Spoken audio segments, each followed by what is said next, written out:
Uh, Microphone check. You should be able to hear me. Hello, hello, hello, hello, hello, hello. Howdy. Good morning, good afternoon, good evening. It's your boy Kicking It with Timmy B. I hope everyone is doing well on this beautiful December 16th, 2024. We got an interesting broadcast here for you tonight. Hope you're able to spend some time and just kick it. I think we have some important news here that I want to break. And we've been missing out on some of these reactions, so we got to catch up here. Seems to be a lot of interesting things going on. So, it's crazy. Let's go check this out. So, there seems to be an incident that happened in Wisconsin earlier today. Let's get right into it. I got an article for that, and I got a video. We're gonna get some visuals on that, and we're gonna see what Joe Biden has to say about that as well. I think he has some kind of handwritten letter or a typed letter or a typed statement. Got some things going on with these drones, huh?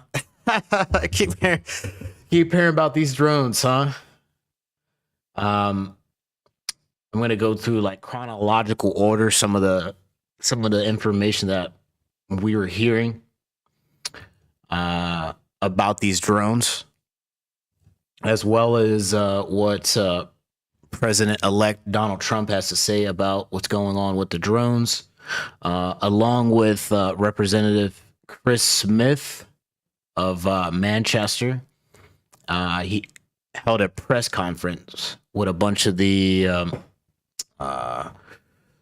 folks of the state and like the local officials and stuff like that about the drones, just going over what's going on with that, like going on in New Jersey. But it seems like there's like sightings of all these drones like everywhere. It's just are like over military bases and certain parts of like the world, allegedly. Yeah, it's fascinating stuff. And then there's something about radioactive material, huh? We're getting some information about radioactive material, maybe, huh? Allegedly. Man, there's a lot of stuff going on. What is this? Terms of coincidence. Did I actually like pull this up, or did this just like? This is crazy. So I had all this stuff laid out, and then we will end the broadcast listening to what Donald Trump had to say for his, I guess, press conference at Mar-a-Lago. He was like speaking from his Mar-a-Lago resort. This is what, Fox 5 New York. And then I'll have, hopefully, if we have time, we'll throw in this little clip here of what James O'Keefe got going on. James O'Keefe is got a breaking news report from the James O'Keefe or the O'Keefe Media Group. So hopefully we get some time to go check that out. But anyway, without further ado, I just wanted to go over kind of the things that we'll be checking out during this broadcast. So bear with me. Man, this is wild. So shout out to Mario Nafal. It was like a couple hours ago, right? 3-something hours ago for me. I just scrolling through Twitter and we see Mario Nafal was going live. Let's go check out what he has to say here, or what's going on here. This is in Wisconsin, right? As a normal school day was happening, and then all of a sudden chaos and terror erupted from inside of that school. And now you see more people coming and going in this area as police now heading in as well. We've seen a rush of really first responders going there. And we'll continue to look at these different vantage points as we get them all right here on Live Now from Fox. But as we were reporting earlier, this happened just before 11 a.m. local time. This is at the Abundant Life Christian School where the situation happened. The Dane County Sheriff's Office is also assisting with Madison PD at this hour, and we are awaiting more of a update from officials that could be coming within the next couple of moments as well. But right now, we don't see any podiums set up, but that could be happening at a different area. We also know that Fox 6 set up. Milwaukee is definitely sending crews to the scene as well. And we have an area here, looks like media members are converging on as well, just right outside.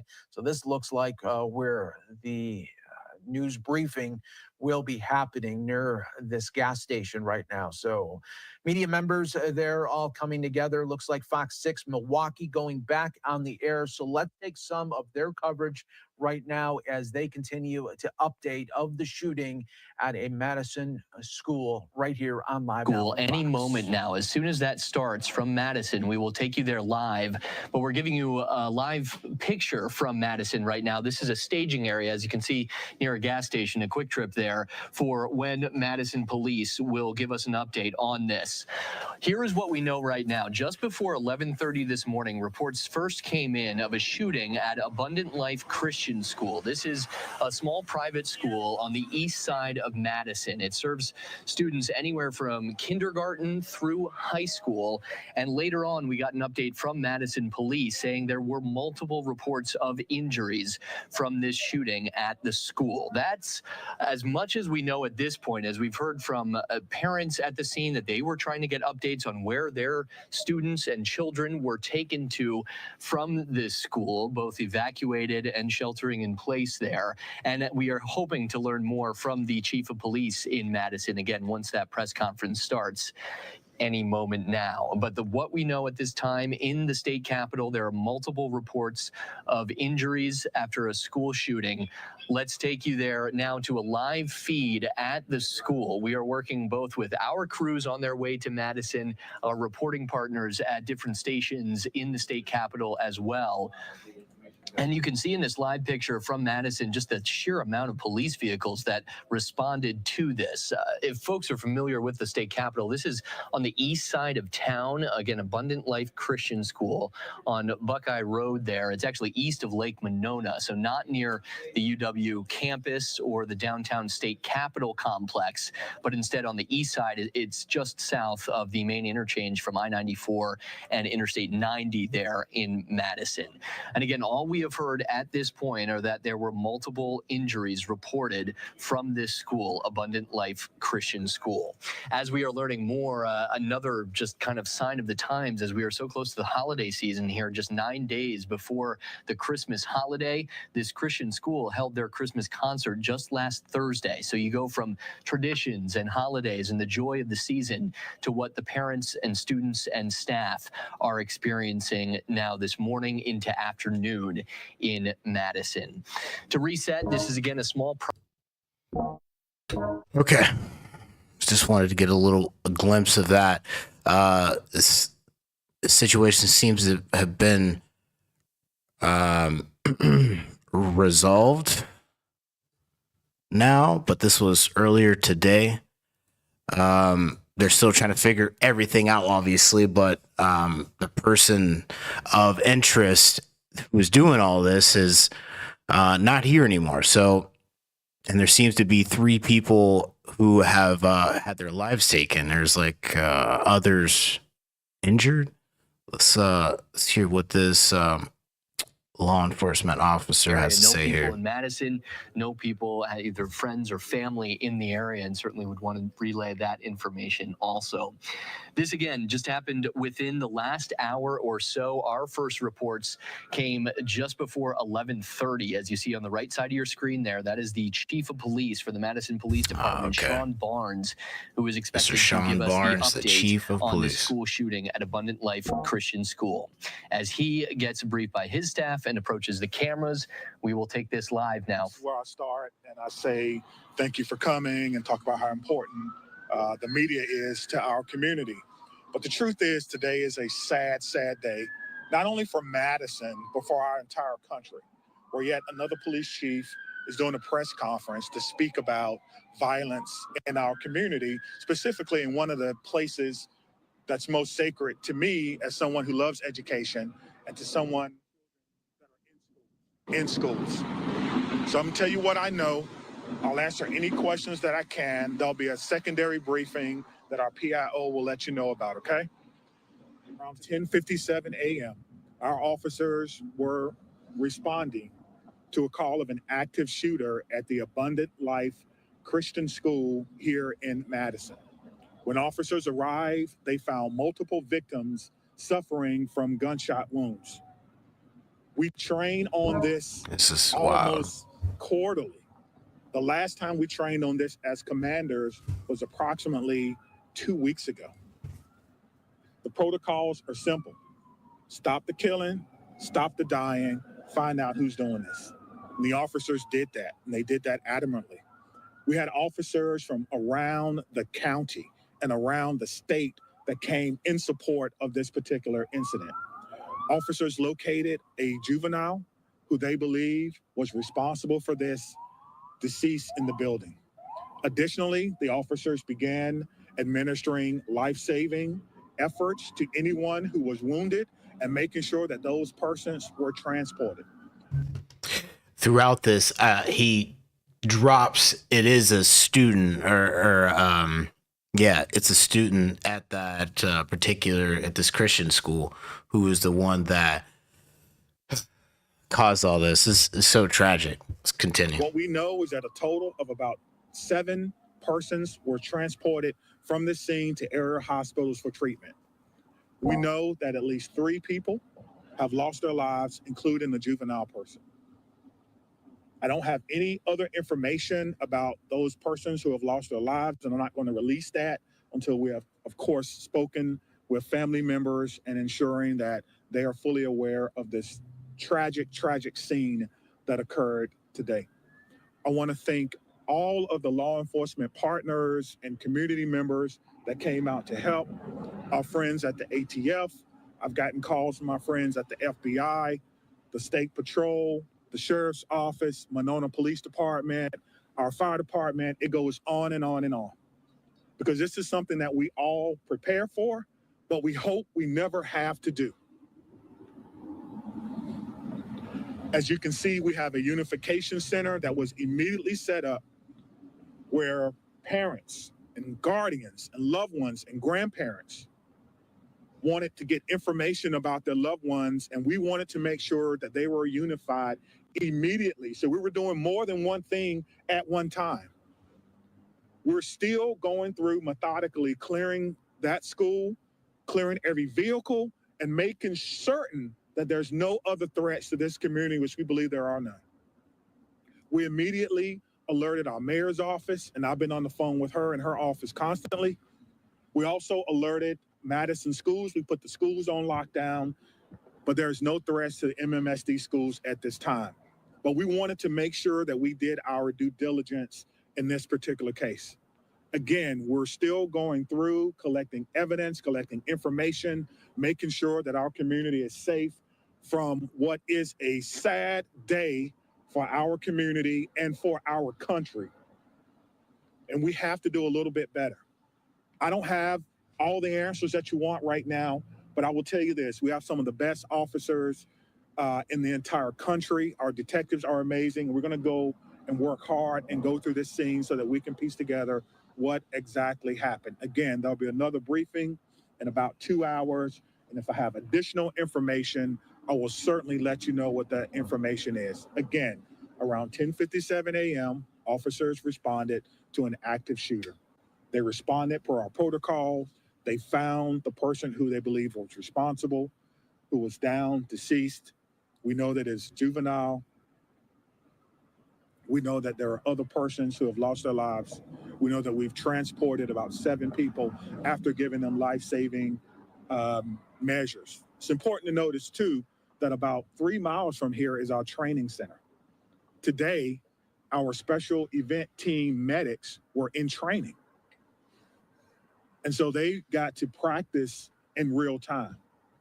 They left the training center immediately and came down here and doing in real time what they were actually practicing for.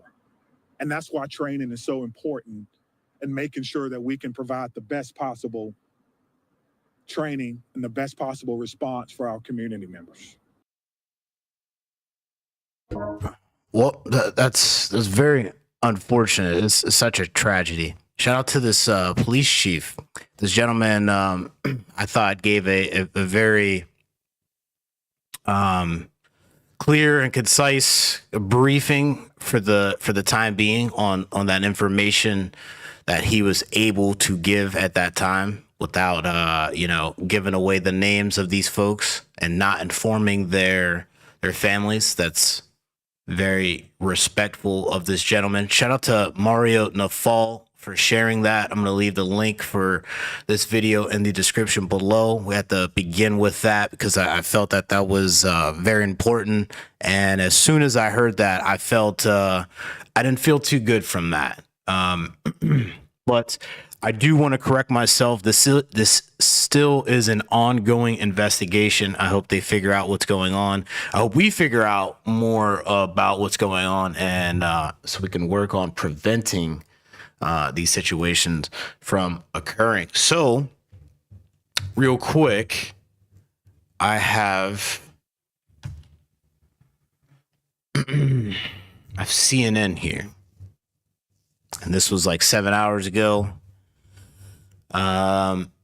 Just get something, in writing here of what's going on. You get like a visual, get some visuals on some writing, on some text on what's going on about this emergency or the situation that was going on here in Wisconsin. Wisconsin police respond to a shooting at Madison School with multiple injuries. Emergency response officials work at the scene of a shooting at Abundance Life Christian School in Madison, Wisconsin on December 16th. My prayers go out to this, to the folks at this, the children or the students and the staff, in the local community, like out there. It's so tragic. So we continue. Madison police officers are investigating a incident at the Abundant Life Christian School. Police department said multiple injuries have been reported. Police said this remains an active and ongoing investigation. Police told CNN officers are working to clear the school, have no one in custody. Police announced various road closures and asked people to avoid the area. Abundant Life Christian School is K through 12. That's very interesting to know. I did not know that. So that's kindergarten all the way to 12th grade. So I was just like, from the beginning of this, is this like elementary school or something like that? Like, that's crazy, but okay. Now I know. School serving approximately 390 students, according to its website. The school has a 28-acre campus, and its website boasts smaller class sizes, which I did see. The size of the school does look very small compared to, I guess, normal schools, especially for going through K through 12. But what do I know, right? Anyway, that cater to students from about 200 families in Dane County area. School plan to close for Christmas vacation after this week. That's so unfortunate, man. It's crazy. So that was 7 hours and 5 minutes ago. I just want to kind of chronologically, you know what I mean? Like, go through this. This is kind of how we're going to do the stream for tonight anyway, because there's some other stuff that we want to get into, but nothing to joke about. This is like very serious. I'm just laughing because CNN like goes in with their updates. It just goes in.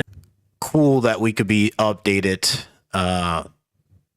this much in, with technology and stuff like that. Anyway, police will have an update. Okay, we'll give an update, blah, blah, blah. Meet at the Quick Trip. I did see that. So there's like all these media folks at the Quick Trip gas station parking lot. All these folks there. You're going to make a lot of money. But I digress. There's people's lives that have been taken today. We got to honor and respect these folks. So anyway, several casualties and one suspect down in the Madison. Man, that's crazy. So at the Abundance Life Christian School in Madison has resulted in several casualties and their transports to area hospitals, which include children. Madison Police Chief Sean Barnes tells CNN. It's very interesting how he said that there's folks that they were training to like do that stuff in real life, and they literally were like left that training to go do that stuff in real life. That's got to be something else to wake up and you're doing it, right? There's no more training, like you're doing it. The chief added that the one suspect is down. They're still conducting a secondary searches of the buildings. Wisconsin governor says he's praying for the families of the victims whose lives were senselessly taken.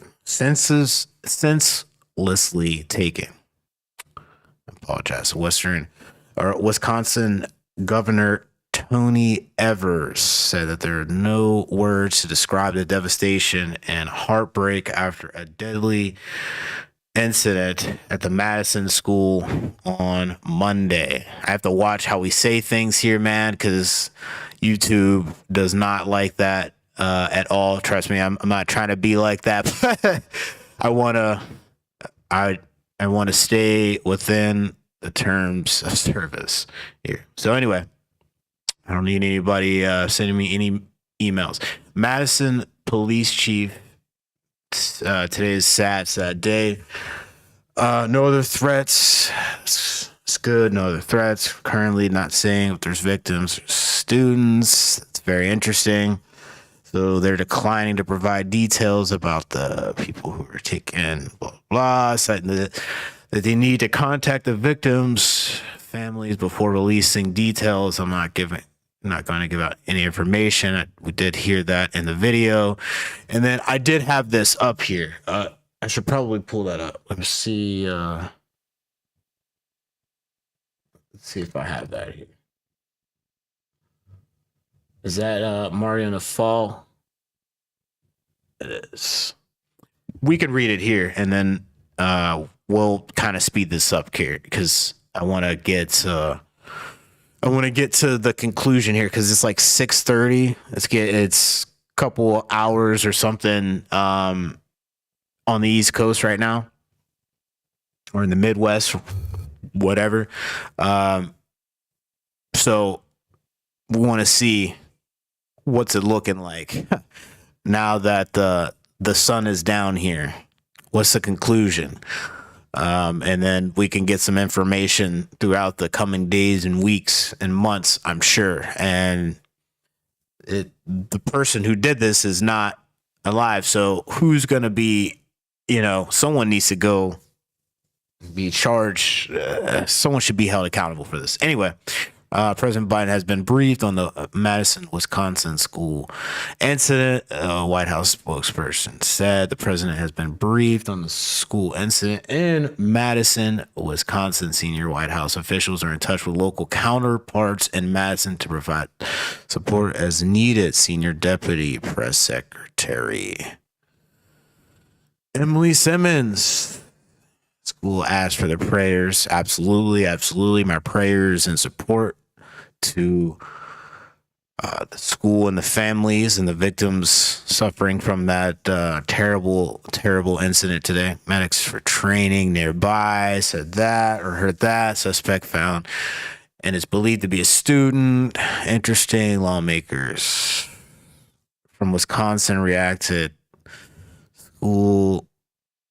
Oh yeah. So what's going on here, huh? Lawmakers from Wisconsin reacted to the news of the incident at the Abundant Life Christian School in Madison, where two were taken, and the suspect is gone too, according to police. My sincere condolences and prayers for all the victims of the tragedy at the Abundant Life Christian School. I'll continue to closely monitor the situation, he said in a post.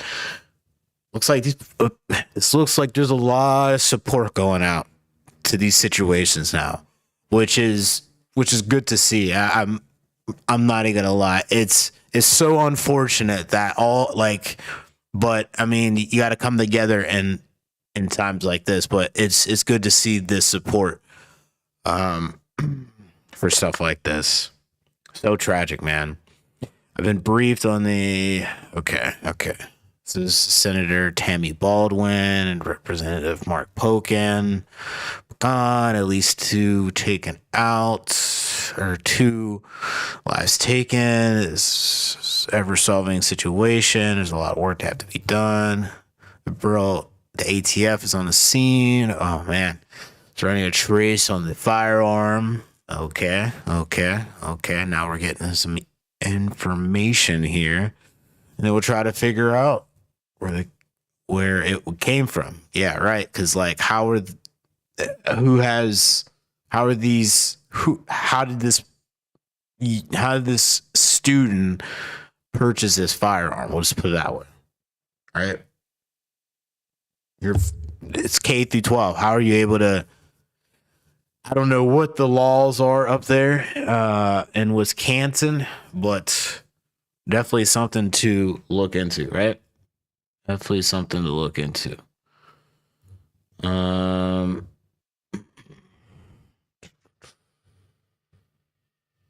see here. So that's going to be a key part of the investigation as well. We've seen, sadly, owner of weapons have been held accountable whenever someone underage. Right. Like, that's what I'm saying. Someone's got to be held accountable for this. So, and then how many so far this year compared to the same point in past years?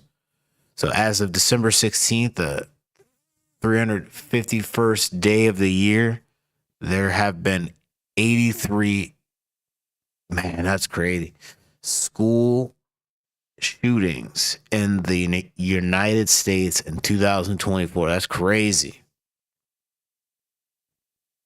Light purple indicates that the number had occurred by the 351st day.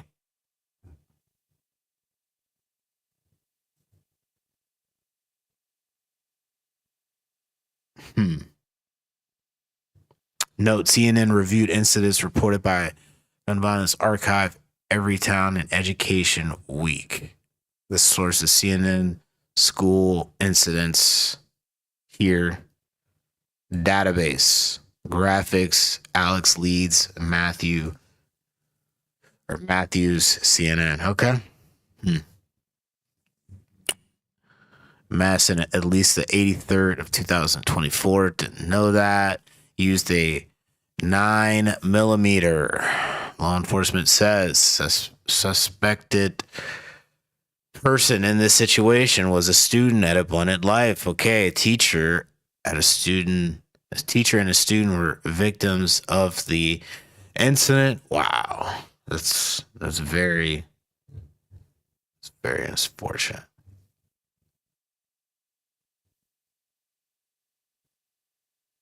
It's very unfortunate. My prayers go out to their families. Mass Police Chief says detectives were working to determine the motives, right? Why did this happen? What do we know? What was the motivation? And he says he does not know. Reunification process is underway. Police Chief John Barnes. There is no other threat or danger in the community. Okay. Heard that. 6 people injured. 2 people, students. 6 people injured in this incident, including 2 students who are in critical condition. 4 students are also at other area hospitals with non-life-threatening injuries. I'd hoped the day would never come. This is an incredibly sad day. Man, this is crazy. Says her son texted her, says he was safe. So let's just I'll leave the link for this. I don't want to take up too much of your folks' time. I just wanted to get into this. I thought this was very important. These folks did a lot of work to get these reports and these news articles out here. Shout out to CNN. I'm going to leave the link in the description below. This was an hour to 39 minutes ago. So let's see what's up with this. Abundant Life School does not have metal detectors. I did hear that in one of I think in that video. I'll leave that Mario Nafal got from Live Nation or Fox something, not Live Nation, but Fox something, stating that there was no metal detectors there. Yeah. Probably like a small school, Christian school. Why have one, right? You know, but I mean, they may have to reconsider that. Like, they may have to actually install those. So, Abundant Life Christian School does not have metal detectors, but they do have a number of security protocols in place. Barbara Weirs, the director of elementary and school relations at the school, said that Abundant Life Christian School is a small private school. Weirs, while not sharing any specifics of what those protocols are, said there are cameras in the hallways that are monitored regularly in the office. We have also other safety measures throughout the building, but as the metal detectors, no, we do not have. We said we do abide by the policy of visual scans every morning as students come into the building. So every student is visually scanned before they go into up into their locker spaces or into their classrooms. About 420 students are enrolled at the K through 12 school. It's very unfortunate. I'm going to leave the link for all this stuff in the description below. My prayers out to the families affected by this. Tragic, man. It's so tragic. Got to do better. This mental health stuff is serious, folks. Is serious. You got to reach out to everybody and make sure they're okay. You know what I mean? You got to sit down with people, figure out what's going on. You got to talk through it. This is violence is not the answer. You know what I mean? But yeah, that's what I think about that. Yeah. So we got some more stuff going on. What's going on with this? Let's see what we have here. So, real quick, this is what the White House had to say about that. This is on Mario Nafal's Twitter. I'll just leave the link for it. For immediate release, December 16th, 2024. It's got the White House seal in Washington, D.C. at the top. Statement from President Joe Biden on the shooting at Abundant Life Christian School in Wisconsin. It goes, today, families in Madison, Wisconsin are grieving the loss of those who were killed and wounded at Abundant Life Christian School. It's shocking and incomprehensible. Excuse me. We need Congress to act now. From Newton to Uvalde, Parkland to Madison to so many other shootings that don't receive attention, it is unacceptable that we are unable to protect our children from the scourge of gun violence. We cannot continue to accept it as normal. Every child deserves to feel safe in their classroom. Students across other countries,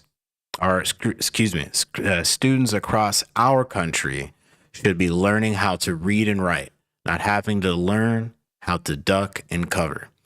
Jill and I are praying for all the victims today, including the teacher and teenage student who were killed and those who sustained injuries. We are grateful for the first responders, absolutely, who quickly arrived on the scene, and the FBI is supporting local law enforcement efforts. At my direction, my team has reached out to local officials to offer further support as needed.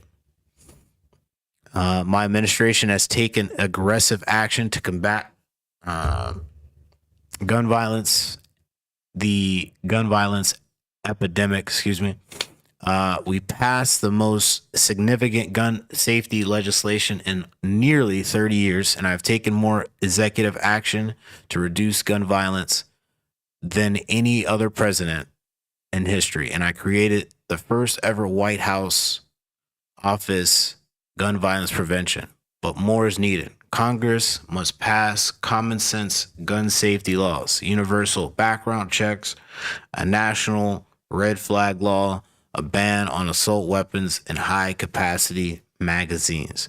We can never accept senseless violence that traumatizes children, their families, and tears entire communities apart. That's a quote from Joe Biden himself. And what do you know? People in the comments, they're already going hard. AKA goes, what a disgrace. Clearly it is not gun safety or control, it's about mental health and treatment. So now we're getting some, how do I say this? We're getting the temperature here. We're getting a little temperature check. It's about mental health, like from the people. The guns aren't the problem, aren't the problems. It's the psychological issues that need to be pointed out and addressed. We should never look down on mental health. Guns have nothing to do with it. Goes Synergy Trutt. L. Ron Hubbard. I don't think this is literally, I was about to say, I don't think this is L. Ron Hubbard's not even alive anymore, but I'm just saying, anyway, Biden's words, don't you see, always seem to echo the same tired refrain. We need Congress to act. But what I ask you, has this action truly achieved? This latest tragedy at Abundance Life Christian School is devastating, no doubt. Yet the solutions he proposes, we'll just continue. Jess Fields, a marketing strategist. What is shocking and inconscientiable? I can't for some reason pronounce this. So difficult. Is pumping a kid, is full of puberty blocking drugs, so some adult somewhere can claim a W and they're, I don't even want to even go through all that, because that has nothing to do with this. Unfortunately, that is not the conversation for this. Come on, commit. It's crazy. Anyway, this isn't like a laughing matter. I don't mean to make this into a parody, because it is not. You want to see what these folks are saying, and you're seeing it. Do we not already have laws in place to prevent school incidents? Perhaps we should focus on funding better supports and school supports, mental health, and resource officers. Kids should be learning in school, not dodging bullets. It's long overdue. This man needs to retire immediately. How about enforcing the laws we already have instead of pushing for more? The usual script, counting the days until he's at, disgusting. This is more of a mental health issue than a guy. It's crazy. So anyway, in a serious note, I just wanted to put that out there. I think it's very important information. It's a very tragic situation, an event that happened today.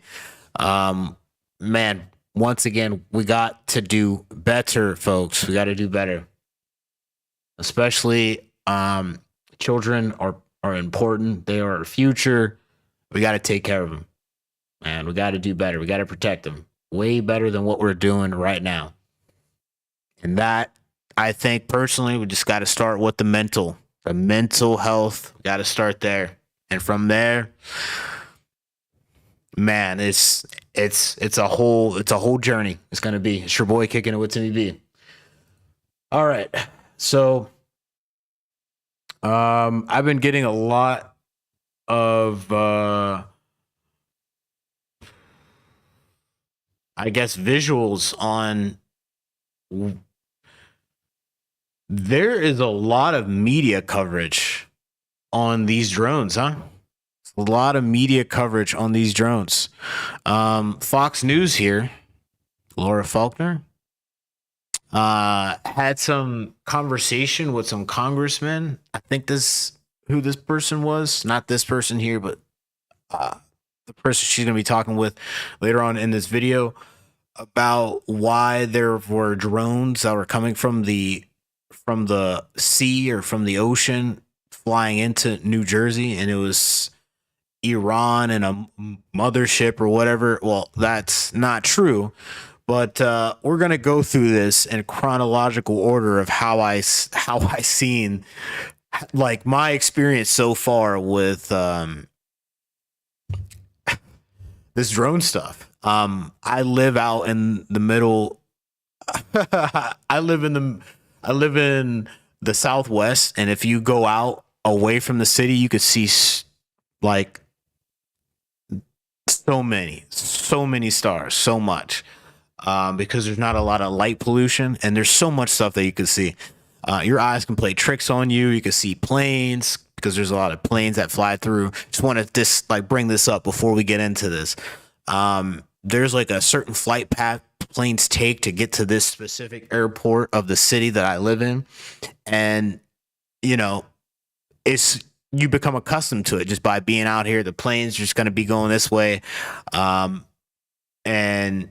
there's a lot of I forgot the word, just like private pilots, people who get just private planes. They like to fly.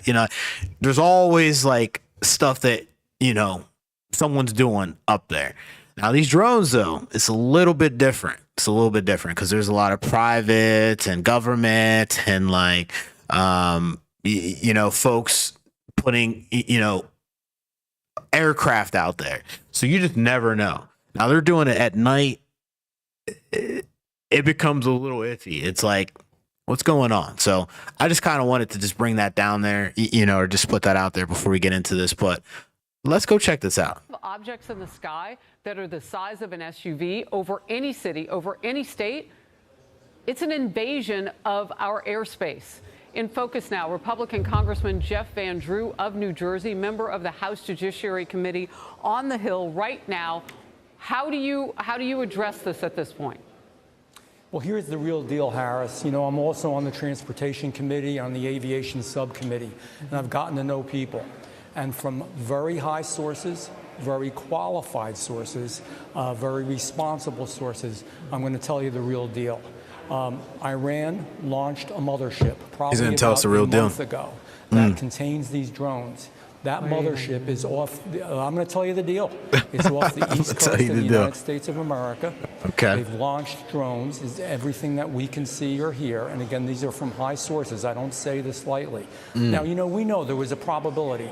It could have been our own government. We know it's not our own government because they would have let us know. It could have been some really glorified hobbyists that were doing something unbelievable. They don't have the technology. But let's pretend that's possible. The third possibility was somebody, an adversarial country, doing this. Know that Iran made a deal with China to purchase drones, motherships, and technology in order to go forward.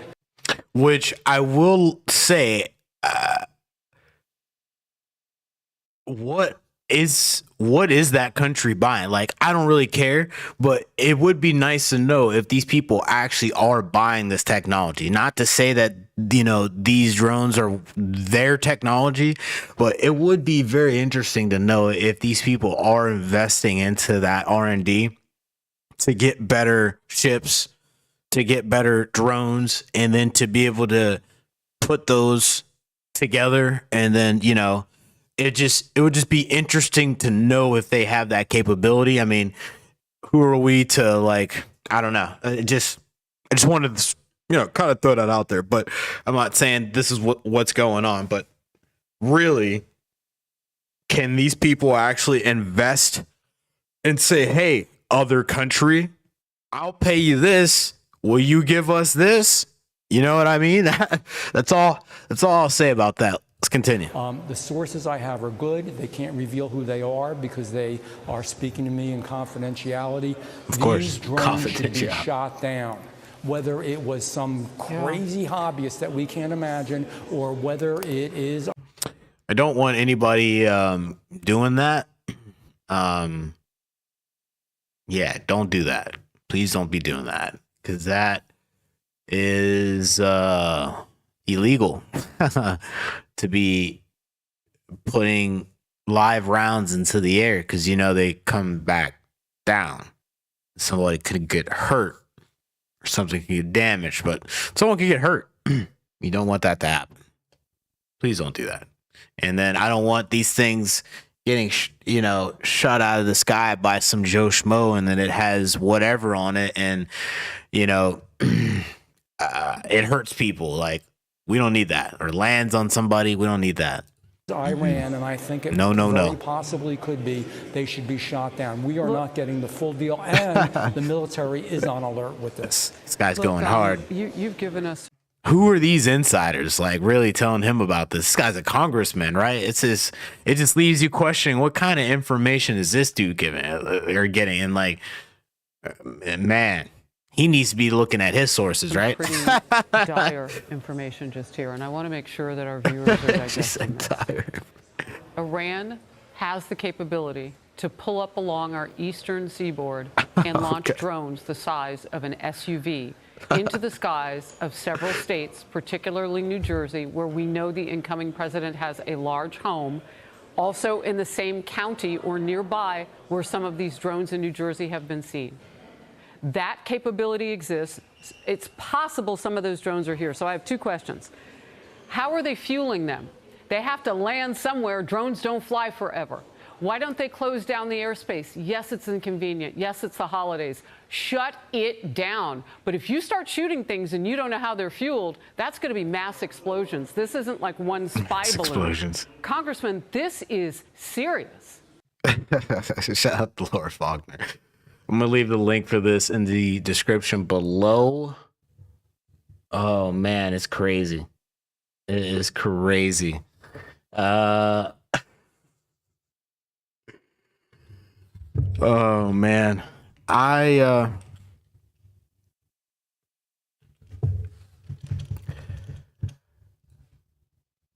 not going to lie. When that dropped, it was kind of convincing, but just like a little bit convincing, I will admit.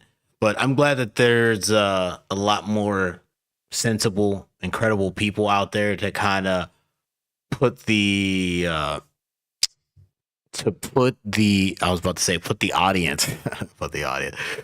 put the American people at ease a little bit, because obviously our own government wasn't doing any of that, which I actually forgot to get that. There's a whole clip I was supposed to get. I was supposed to get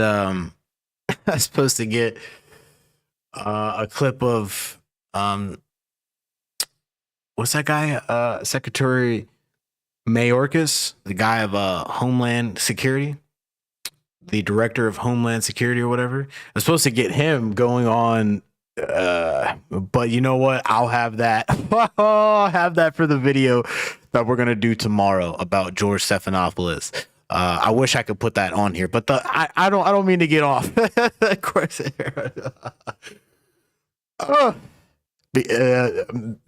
Long story short, Secretary Mayorkas was kind of just like, this is nothing.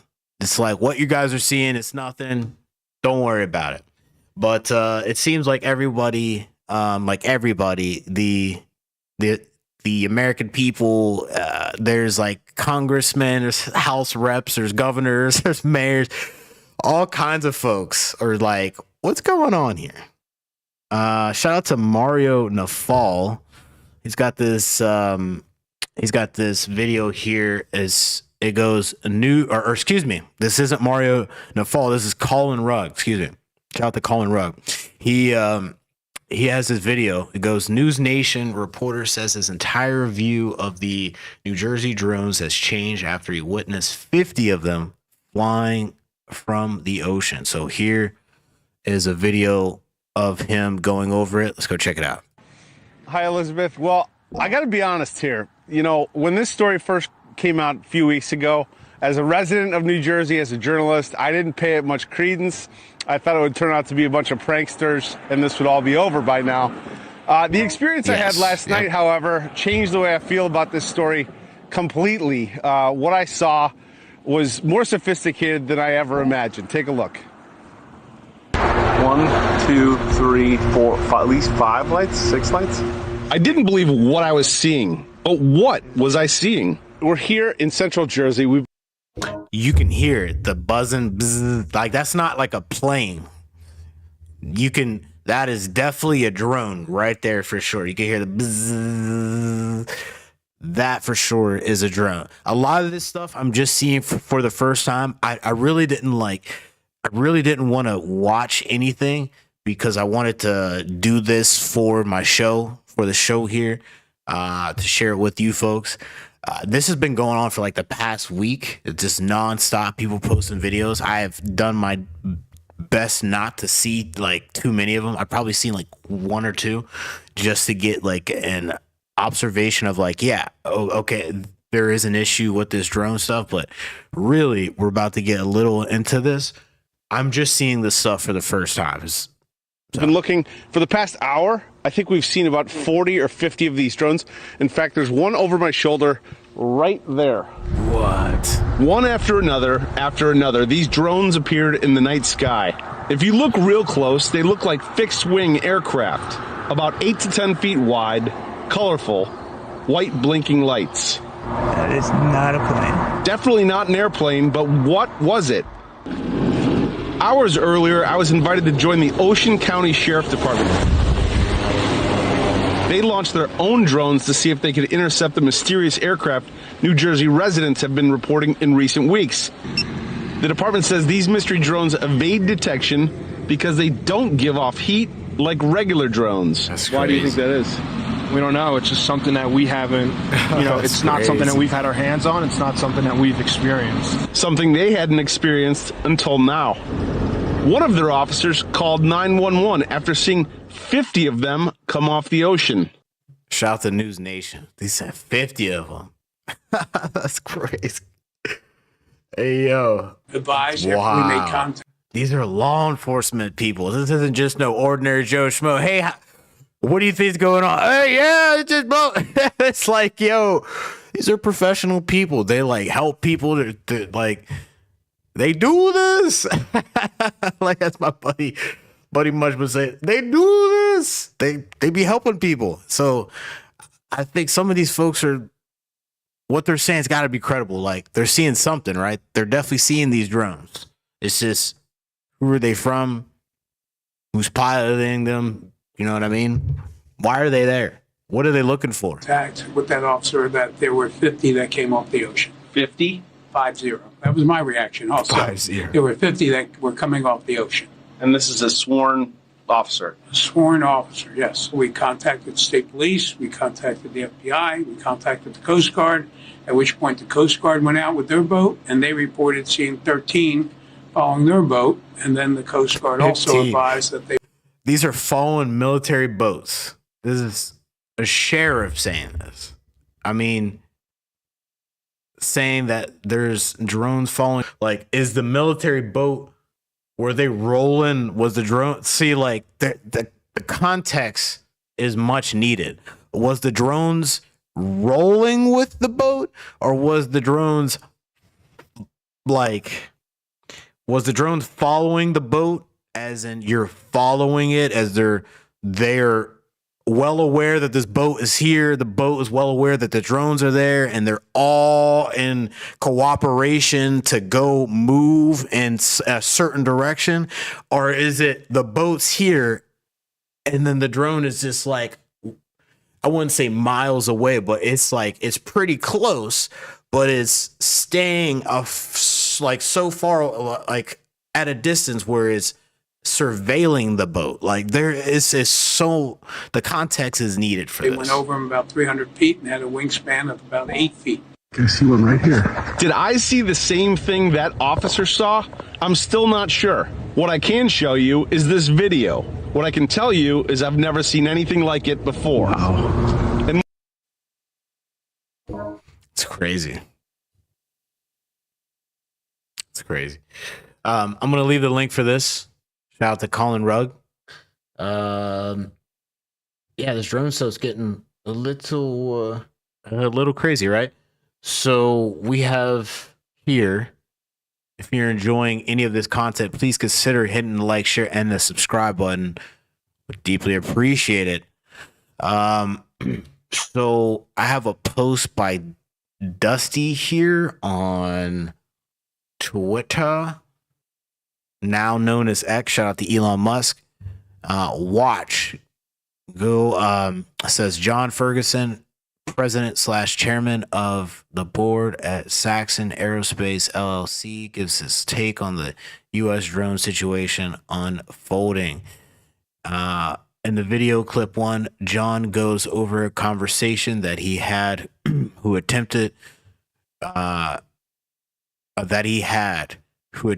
to raise alarm with our government. John then brings up a prior drone spotting just a few years ago with a similar incident, CBS News in Colorado. John then goes into a bit of why the drones would be flying at night. In the second video, John covers how these U.S. drones possibly haven't risen a lot of suspicion or concern with our government, officials, because they generally comply with FAA regulations, which I was going to say too.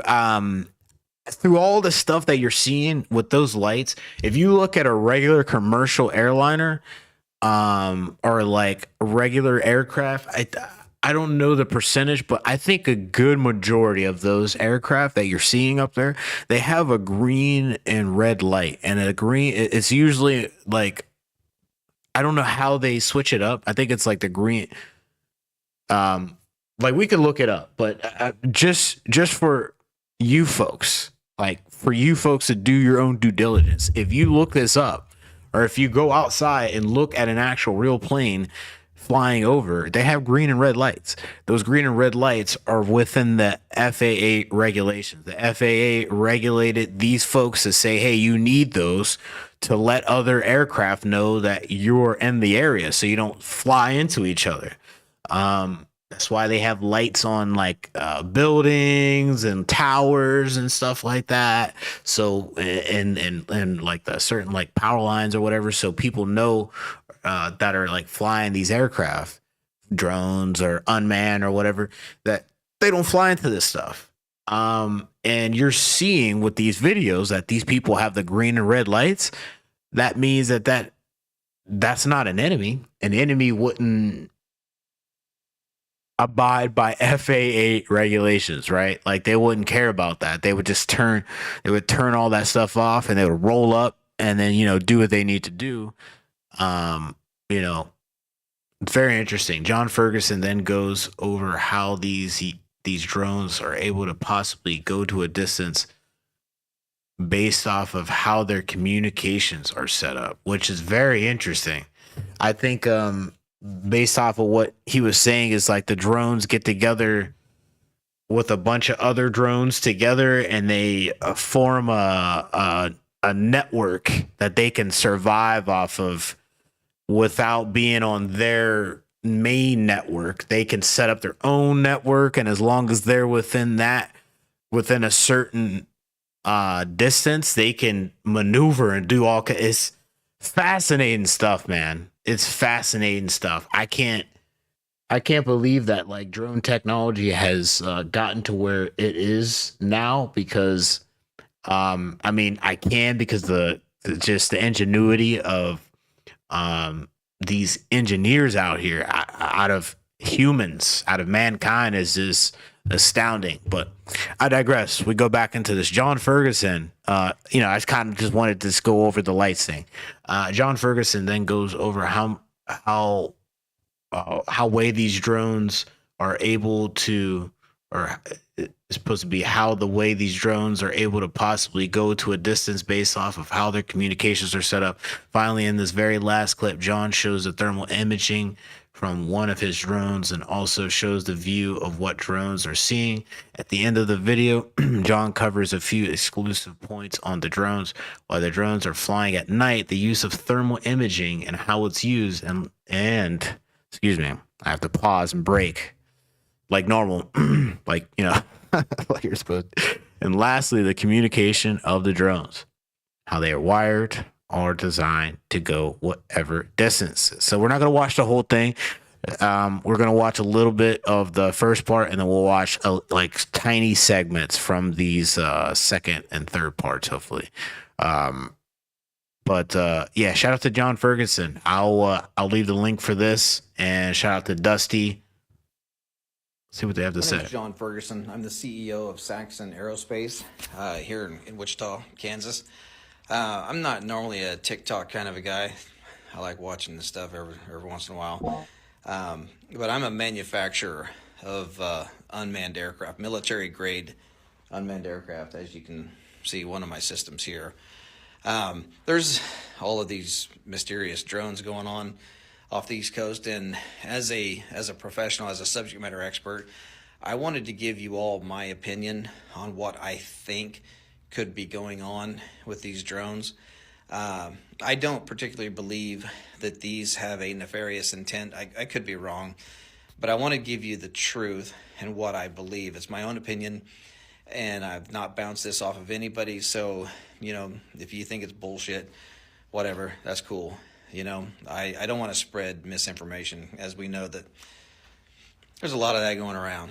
But anyway, back in the 1980s, Ronald Reagan had dismantled the nuclear program, and there were, with Russia, there were countless nuclear missiles that were disarmed and disposed of. Well, there were over 80, I believe. There were over 80 nuclear warheads that were in Ukraine that came up missing. Okay? We don't know where they are. Maybe somebody does, but nobody really knows where these are. And I speak with some pretty high-level government officials on this stuff, and it seems as though that is the case.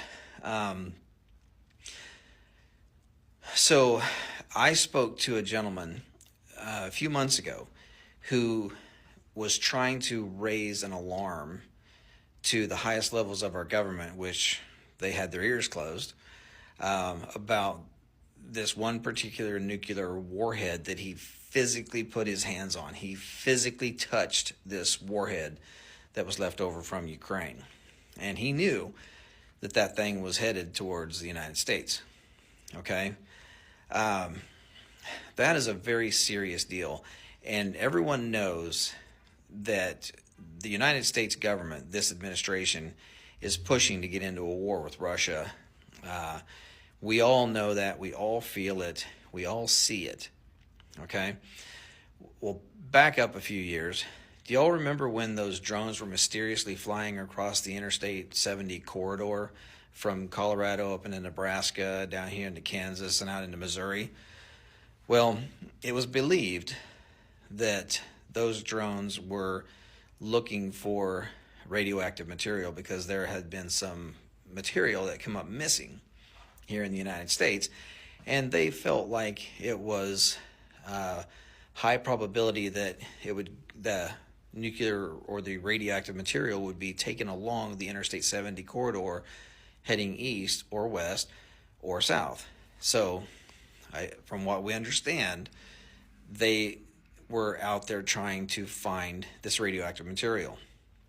Now, drones, they have no reason to be in the air at night unless you're doing some type of ISR work, intelligence, surveillance, reconnaissance, looking for bad guys, or looking for a victim, a search and rescue victim, or law enforcement, or some type of military project, right?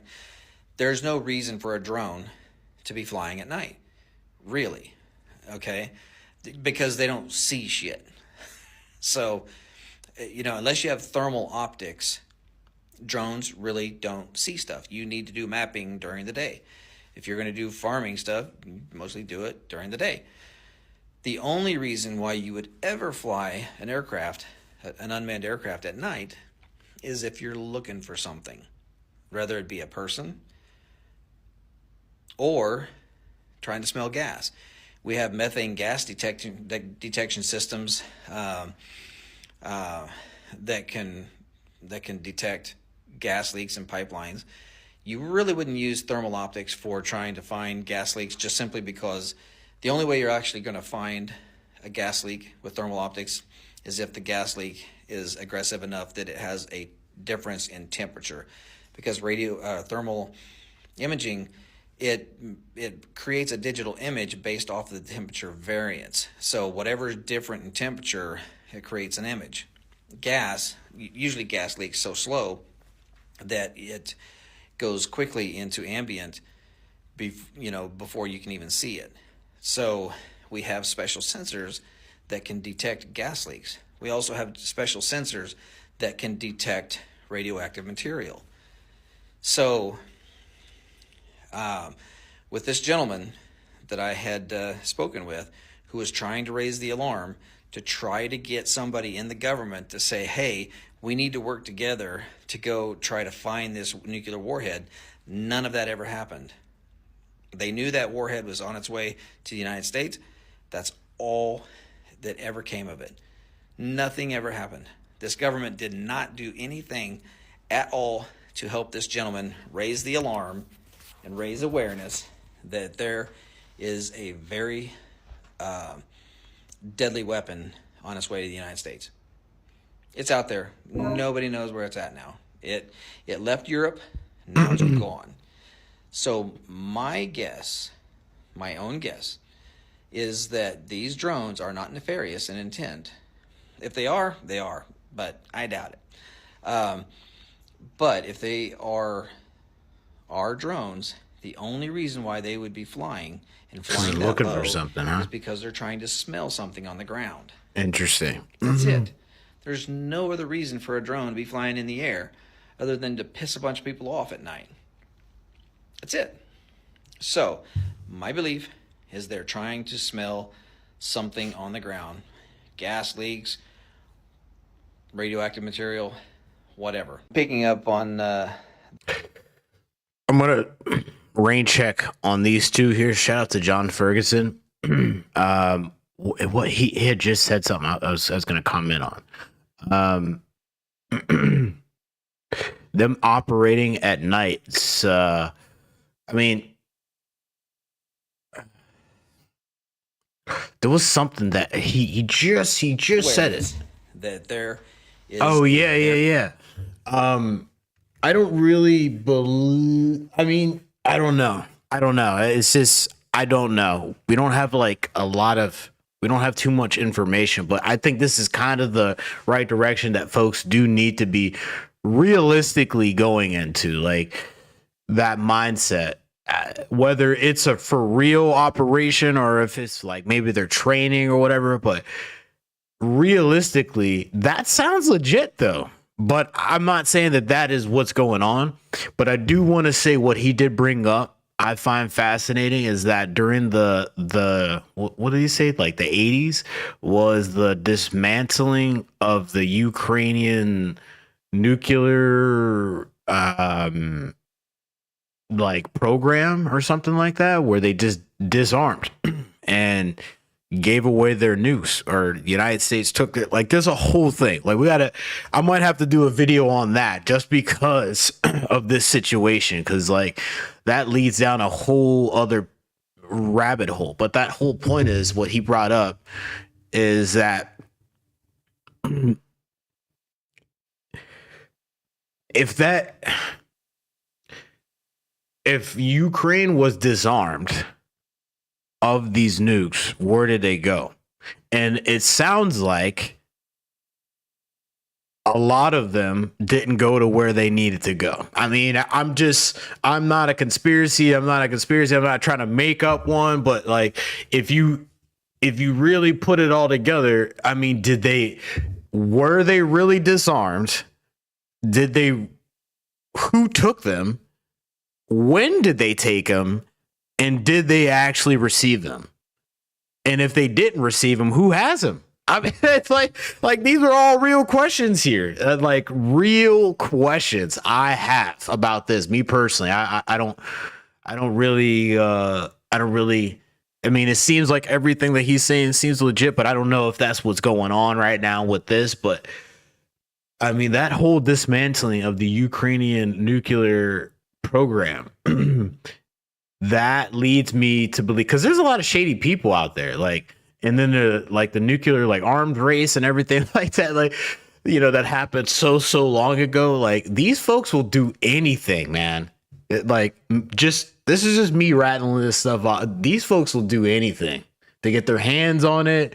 And then if someone's over there saying, hey, you can't have it, I mean, the whole point of that is, did all of those make it to where they needed to go? And if they didn't, somebody has one of them, right? It would be kind of plausible, I guess, that like somebody would maybe sneak that in to the, like, that's what I'm thinking, right? So, but that's not the case. That is not even the thing now. The thing I'm really hearing about is this what I'll have to get to that. We'll have to get to that real quick. I'm going to just bring us back down to planet Earth here, because we're going to, back to logic. I have a video here. Fox 29 Philadelphia, Representative Chris Smith. He holds a press conference in Seaside Heights to provide updates on the public on the unidentified drone activity in New Jersey. It's your boy Kicking It with Timmy B. I'm going to leave all the links for all these videos and articles that we just went over in this broadcast today in the description below. If you want to help support your boy, hit me up on all platforms at Kicking It with Timmy B, and let's get right into it. As many of you know, state and local law enforcement is precluded by law from taking more decisive action, which is why DOD must. They are the ones who have the ability and the authority to act. Congress, yes, and the president, yes, need to move quickly to expand state and local authorities, powers. But DOD has it right now. Sheriff Golden wrote me a few days ago requesting legislation to empower the state police to seriously protect at-risk persons and infrastructure, and if necessary, bring down a dangerous drone or drones. I am now drafting that bill and will soon introduce it. I want to thank him for that idea. I'd like to now yield the floor to Sheriff Mastronardi and then to Sean Goldberg. Sheriff. Thank you, Congressman. I just want to clarify a couple of things that have happened. We have a very robust drone program in Ocean County. We've had it for 8 years or more. We're very fortunate. It's headed by Sergeant Fennessy. When we started to get these reports at the 911 center from local PDs, we went out and we decided to do a drone patrol, more or less. And we took our tethered drone, which you see over here, that the officers are demonstrating, and we put it up in the air on Saturday night a week ago. At that time, Sergeant Fennessy, who's an experienced drone operator and pilot, and Officer D'Amico spotted one of the items that brought us concern. They videotaped it as far as they were. They got some tape on it. They described it as going around their drone and traveling off at a high rate of speed. reported to us that it was, they felt it was 60 miles an hour or more. And it put it in perspective, our drones only go about 40 miles an hour. So that's number one. Sunday night, we were out again. This time was Sergeant Fennessy once again. And at that point, we got notified by our 911 center that there was concern of a sighting in Island Beach State Park. We responded. We met a officer, a certified New Jersey law officer, not from our department, from another agency. And that officer did an excellent job. She documented. That's where you're getting the reports of 50 drones coming off the ocean. That's what she reported seeing. She was on duty at the time, and she reports that she saw 50 drones coming from the ocean to the mainland, transversing the airways over Island Beach State Park, going down towards Barnegat Light and coming to the seaside area. As a result of that, we continue to operate. We've obviously notified all of our partners, FBI, State Police, Coast Guard. Coast Guard cutter put out a boat at a Barnegat Light. They reported to us what the Congressman referred to the comments. I have not spoken to the people on that boat directly. So what are we doing? We're taking proactive, working with Sheriff Golden, our partner, also Sheriff Nolan, Cape May County, and Sheriff Donahue from Atlantic County. We're taking some, trying to document what's happening, if there's anything happening off the coast of New Jersey. But, you know, obviously there's a lot of attention to this matter throughout. Social media is a little bit different than it used to be than when I first came on the job, so that's something you have to control too, because people are putting everything out there.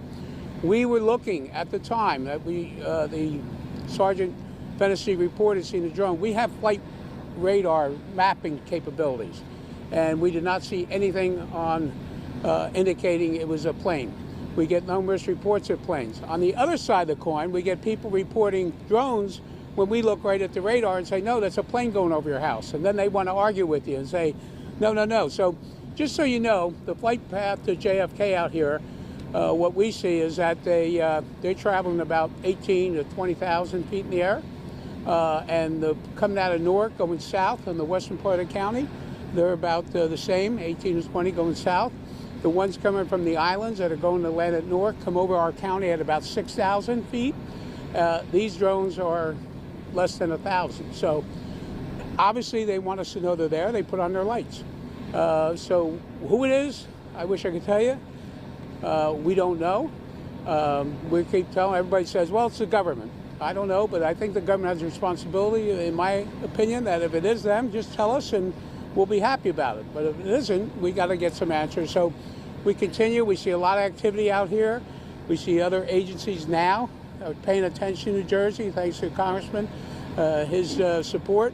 So hopefully we'll continue to get some answers in a short period of time. In the meantime, I can assure the resident of Ocean County, working with my partners in Monmouth, Ocean, and Atlantic County, that we'll do all we can to document and see what we have out there and address. We have teams that go out from our CSI unit when we get reports to try to document. We had an officer out. We have some special camera lenses that we're looking at, that they're up there and trying to convince the homeowners that, yeah, that's a planet, you're okay. So some of it's difficult on the other side. So we want to make sure we're just fair, reasonable, and let's deal with just the facts. Thank you very much. Sheriff Golden? Yeah.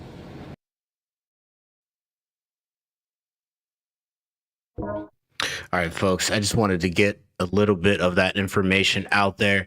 We'll watch a little bit more, but I'm going to leave the link for this. If you watch this further through, in my personal opinion, you could tell that these people really care about New Jersey, about what's going on here. There's a lot of folks coming together here, probably like you wouldn't normally see, but it seems like there's a lot of folks really confused about why there are a bunch of drones over here like flying around and no answers.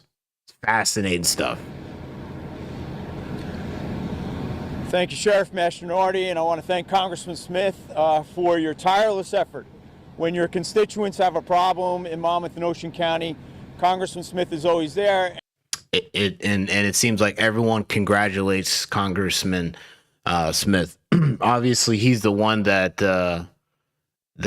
put this together, but like he's the one out here trying to communicate with the federal law enforcement. He's trying to communicate with the White House and everything like that, and he's trying to communicate with the city council and the folks in New Jersey and the governor and all this other stuff to make sure that these folks get what they need. Very interesting. And we have a problem, right? We have a number of reports that had occurred over a month ago in North Jersey, has worked its way down to Monmouth and Ocean County, continues night after night to be a problem and an issue for our residents. And as the congressman said, our own military personnel from 2 different locations, Picatinny Arsenal and Naval Weapons Station Earl, as well as numerous first responders and public safety people, have identified these objects in the air. So for Washington to just shun off those type of issues and say it's all planes, right, is not good enough, and I know Congressman Smith is taking it to it. I want to thank, though, Colonel Callahan of the New Jersey State Police and our Office of Homeland Security Preparedness here in New Jersey, because they're doing all they can with the limited amount of technology and limited resources to monitor the situation, to provide real-time dashboards and data to all of the counties involved, and I think they're doing a fantastic job in doing so. But again, they're limited. Part of our conversations with Congressman Smith early on, as he knows, was we need to have our legislation keep pace with the laws and the operation of drones. It has not, right? We know that the FAA and the federal government is solely in charge of the... I am worried about what they're going to be doing in response of this whole drone situation. What the laws they are going to implement to be able to restrict drone or you know the use of drones even more, right? Like, because they obviously can't.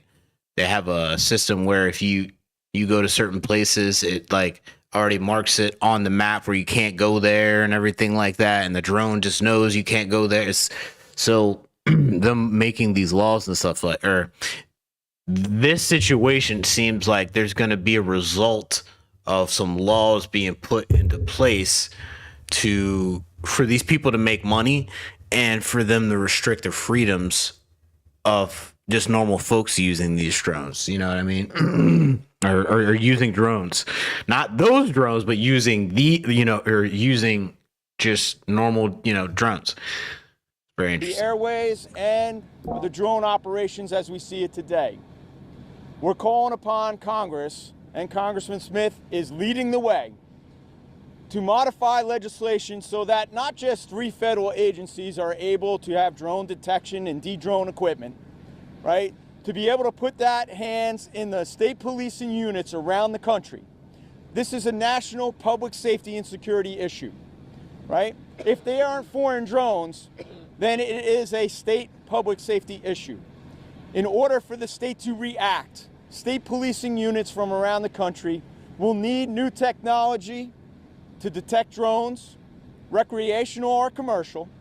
They will need laws that assist them in being able to de-drone, right? That means if we have large-scale gatherings that don't involve our federal partners, we must be able to monitor any of those drone actions above those gatherings and take action, right? And the only way to do that is to change the federal laws that we see today to keep up with the technology and to make sure that those laws keep up with the pace of growth and deployments.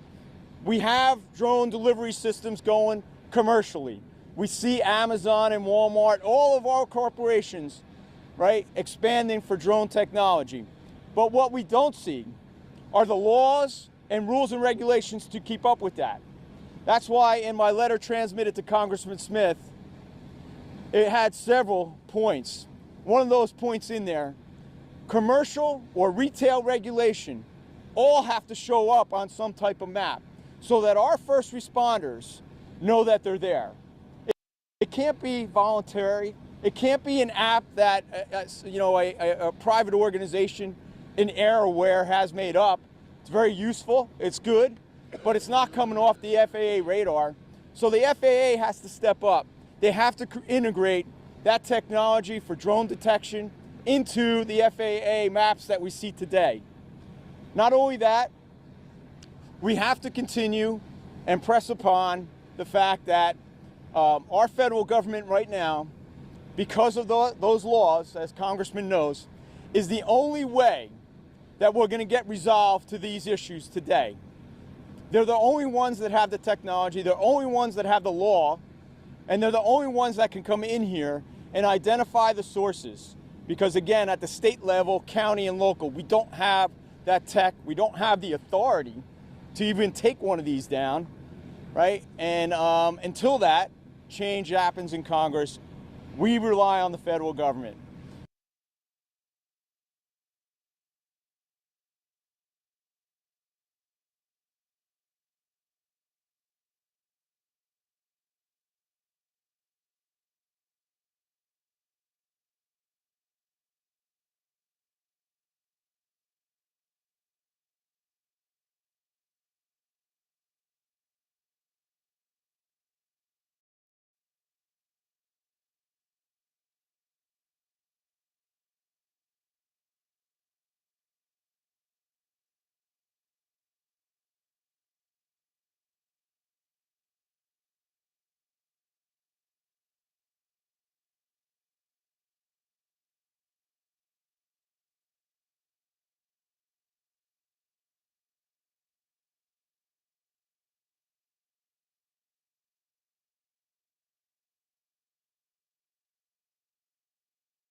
It worked. That's why our numbers were so good. It really worked, and it worked well. And it's very expensive to do. And I'm asking Joe Biden to stop his people from giving it away. Oh, yeah. Building up or giving you context. I did hear that President Joe Biden is selling the metal from the border wall that Donald Trump put up. He's selling it. I forgot the whole numbers for it. It's almost like pennies of the dollar. And it's crazy because we need, or Donald Trump needs, but the American people need that steel so he could put up this wall to fulfill the mandate that the American people has has put in front of us and in front of him to secure this border. So apparently Joe Biden is selling off these pieces to the wall when this guy is about to get into office in like 30 something days or whatever. He's going to need that. He's going to need those pieces trying to put this wall up. It's crazy. It's something that people can't even believe is happening. So, it's crazy. Hopefully Joe will be able to stop it. We'll soon unleash American energy, and this will be done at levels not seen before, issuing quick approvals for pipelines, drilling, and other infrastructure. It'll be clean energy, and we'll bring in the price of electricity, and we're going to bring it down fast. We're also going to create clean coal. Clean coal is something that has really taken over. We have coal that will last for over 1,000 years. We have so much coal, and with a process, it becomes clean coal. It's very powerful energy, unlike wind. It's very, very powerful, and we're going to be doing a lot of clean coal for the people of West Virginia and others, Wyoming, so many states. We have great states, and they'll be happy to hear it. But we're going to be very much into clean coal. I don't ever use the word coal. I use the word clean coal. And I'll keep my promise to pass historic tax cuts for American families, workers, and businesses that create jobs in America. As you know, we're giving tax cuts if they do it here. We brought it down from 44%, 42%. In some cases, it was 39%. We brought it all the way down to 21%. And now we're bringing it down to 15%, but only if they make their product, their car, or whatever they're doing in the United States and the U.S., and people are thrilled. I've had the smartest people on Wall Street call me. They said, "Where'd you get that idea?" And it doesn't seem that complicated, right? But it's it's like the paperclip. Nobody ever thought of it. One guy thought of it. Everybody looked at it. They said, "Wow, that was a good idea. Why didn't I think of it?" But we're bringing it down 6 more points, and that will put us really at the best level we've ever had for bringing in business. We've never been down to that level. We'll be among the lowest taxed states, and a lot of businesses are going to come in. Between that and our taxing and tariff policies, we're going to have business like nobody's ever seen in this country before. That's why we're having a 41-year record in optimism from small businesses and big businesses. And I'll keep my promise to pass historic tax cuts for families, workers, and businesses that create jobs in America. Any business that invests $1 billion or more in the United States will be eligible for fully expedited permits and approvals, including environmental approvals from the federal government. So when companies come in, if they're going to invest $1 billion or more, there'll be many of them, and they'll go into Detroit, and they'll go into a lot of places where we want them. You saw how well I did with the auto workers. We did unbelievably. You saw how well we did with the Teamsters, and also the non-union were record 98%, 97%. Nobody's ever got numbers like that because we're bringing business back, and they're all coming back. We lost them over years of stupidity, I call it. I call it the years of stupidity, the decades of stupidity. Through the Department of Government Efficiency, Elon Musk has been working very hard with various people, including Vivek. We'll going to eliminate hundreds of billions of dollars of waste and fraud. And I can only tell you, I'll give you a little early report, they're finding things that you wouldn't even believe.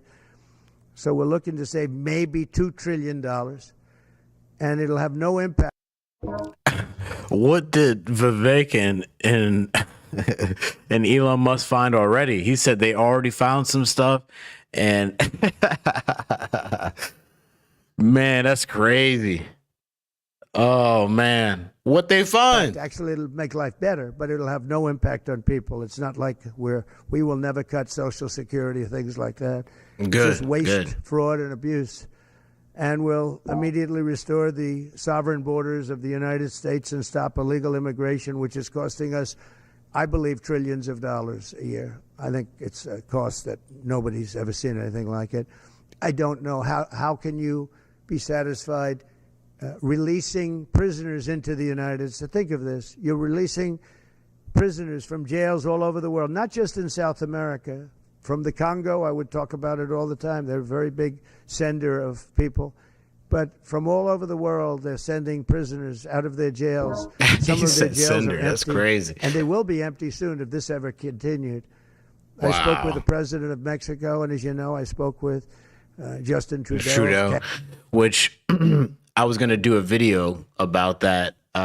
He said, President of Mexico, I forgot the woman's name, seems like an all right lady, goes, listen here, if you don't get rid of these freaking caravans from coming up here, people can come up here legally, like go through the border legally. But these caravans, though, no, these caravans are full of all these people we don't know. It's got to stop. Can you do something about that? Maybe. Well, if I threaten to tariff you, then will you do it? I guess so now, right? And then Justin Trudeau, which now I'm getting word that he might resign, or there's like signs of resignation for him in the future. I think there's some kind of election for 2025. He's going to have to there's some kind of election to take his prime minister spot. Anyway, we'll have to look into that. The whole point of this, Donald Trump was talking to Justin Trudeau. He goes, can you like stop sending all these people here? Because somehow folks are going to Canada illegally is what Donald Trump is saying. And then they're going from Canada into the United States. And he was like, bruh, stop them coming from Canada in the United States. And the same thing. If I tariff you, will you make this stop? Yeah, sure. Okay. Well, okay. We got to work something out. But that's my Barney style breakdown of the current events between these three world leaders and what Donald Trump is referring to or just referred to. So anyway, I'm going to go a little bit into the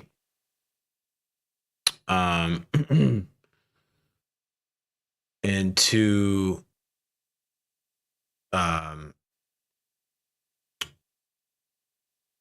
his actually this is perfect because we can end on this. So right here, this is kind of no way. Okay, so this is what Donald Trump is speaking on about the latest drone issue. Let's go see what's going on. See what he says. He's a very rational guy. I found him to be very rational. No, nothing. You're not going to lose the polio vaccine. That's not going to happen. I saw what happened with the polio. I have friends that were very much affected by that. I have friends from many years ago, and they have obviously they're still in not such good shape because of it. No, that was, and many people died. And the moment they took that vaccine, it ended. Dr. Jonas Salk did a great job. So I don't anticipate that at all. But we're going to look into finding why is the autism rate so much higher than it was 20, 25, 30 years ago. I mean, it's 100 times higher. There's something wrong, and we're going to try finding that. We're also going to find out why are we paying more than other countries. And we were in the process of doing that through transparency and other things. We were doing a good job in that first term, and we brought it down. We got the $35, all of the different things. We got, we were the ones that got all of that done. Every one of those things, we got them done. I said, I hope I win because otherwise somebody's going to take a lot of credit for what we did. But now what happens is we're gonna have a big conversation on price. Why is it that Germany and UK and other countries are paying so much more for the same box of medicine made in the same plant? By the way, because I didn't put it on the right part. Obviously, a reporter had asked President-elect Donald Trump about whether RFK was going to get rid of vaccines, and that was, and this is his response, but we're getting right into the drone thing. I just wanted to break that down to you. If you're enjoying this video, please consider hitting the like, share, and the subscribe button. It's your boy, Kicking It with Timmy B. This is Fox 5. This is what President-elect Donald Trump, he held a press interview at Mar-a-Lago earlier today, December 16th, 2024.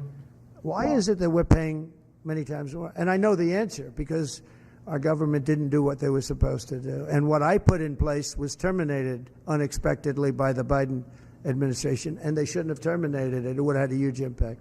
And Mr. President, one quick question. On Ukraine, you mentioned that some of the areas are already decimated. Do you believe that Ukraine should cede territory to Russia? Well, I'm going to let you know that after I have my first meeting. But a lot of that territory, when you look at what's happened to those, I mean, there are cities that there's not a building standing. It's a demolition site. There's not a building standing. So people can't go back to those cities. There's nothing there. It's just rubble. Just like when I knocked down a building in Manhattan. Crazy, man. Which is actually, this is worse, actually, because we do it step by step. This thing has just got demolished. And by the way, in those buildings are many people. Many people were in those buildings. You know, when they say the number in Ukraine is going to be a much higher number of death, is going to be a much higher number than you're hearing. You know, they're big buildings. That's what I did very well. And these are very long buildings. They're 15 to 20 stories high. They're massive buildings. I was surprised at how big. And they're flattened like a pancake. 1 or 2 bombs hit them and they just collapsed.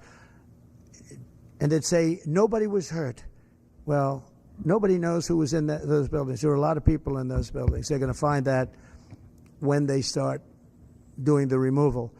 Many more people are being killed in the Ukraine war with Russia than is being reported, and that includes soldiers. The soldiers are being, it's a carnage that we haven't seen since the Second World War. It's got to be stopped. And I'm doing my best to stop it. Yeah, please, go ahead.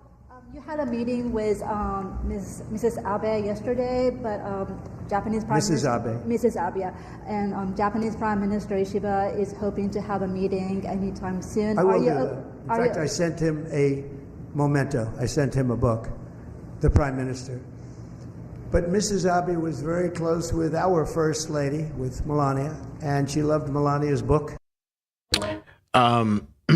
He's talking about Mr. Abe. I forgot his first name, but he was assassinated. Shinzo